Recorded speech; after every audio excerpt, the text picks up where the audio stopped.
Hello and welcome to Birds in Your Garden, which is part of a summer reading challenge at Northamptonshire Libraries. I'm speaking to you from Duston Library. I would like to encourage you to take an interest in birds, which you might see in your garden. I will show you photos of a number of the more common birds which you might spot, and I will provide a checklist of birds for you to tick off when you have seen them. This checklist is available from Duston Library or can be found on our Facebook page. You might also see some more rarer birds which you can try to identify by using a bird guide book and add to your checklist. And we do have some bird guide books in our library. If you wish to attract birds to your garden, then you can provide feeders of various kinds, nesting boxes and water baths. So let me now introduce you to some of the more common species of birds which you might see in your garden.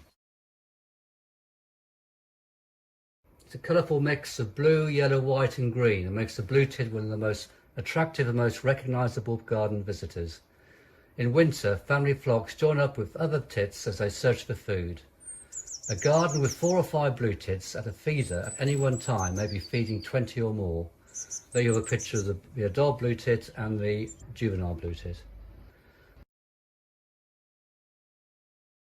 Goldfinch is a highly coloured finch with a bright red face and a yellow wing patch. Sociably, often breeding in loose colonies, they have a delightful liquid twittering song and call. Their long fine beaks allow them to extract otherwise inaccessible seeds from thistles and teasels. Increasingly they are visiting bird tables and feeders. In winter many UK goldfinches migrate as far south as Spain. There's the adult and the juvenile. The wren is a tiny brown bird, although it is heavier, not as slim as the even smaller goldcrest. It is dumpy, almost rounded, with a fine bill, quite long legs and toes, very short round wings and a short narrow tail, which is sometimes cocked up vertically. For such a small bird, it has a remarkably loud voice. It is the most common UK breeding bird, although it suffers declines during prolonged, severely cold winters. That's the wren.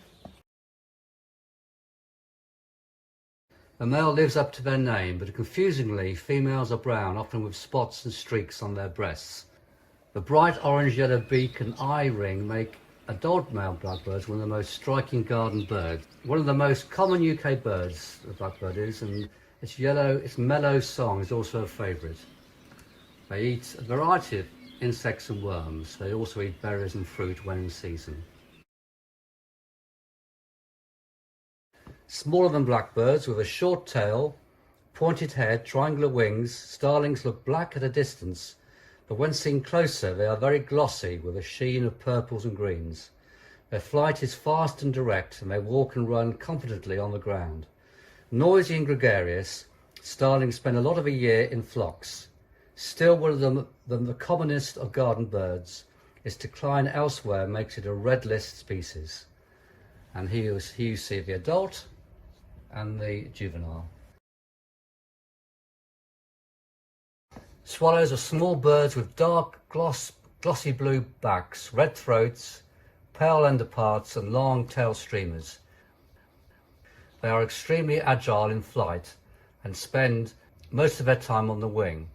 They are widespread breeding birds in the northern hemisphere, migrating south in winter. Swallow birds' numbers in the UK have fluctuated over the past 30 years, with pronounced regional variation in trends. And there you see the swallow there, the adult, and the juvenile. Very common bird, which you see a lot in towns and gardens, and it's the largest and commonest pigeon.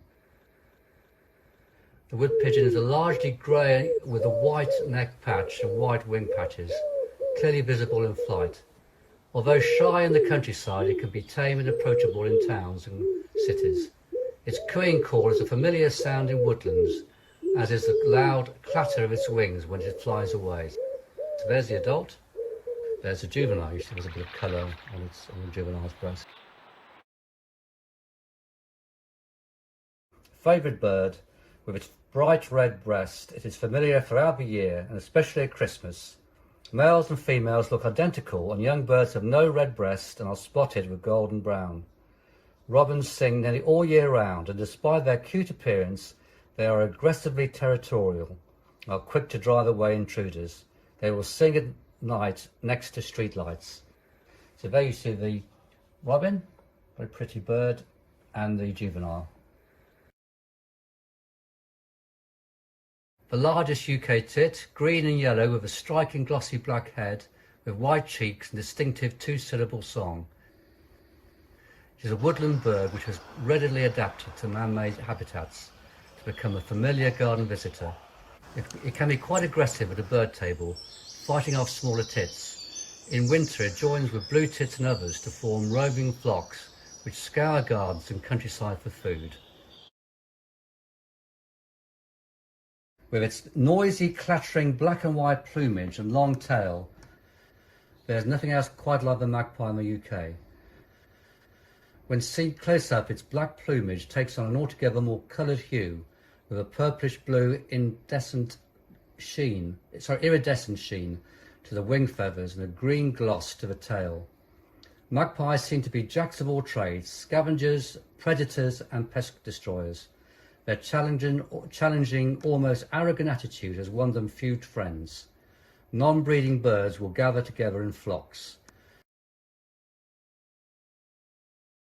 Noisy and gregarious, these cheerful exploiters of man's rubbish and wastefulness have managed to colonise most of the world.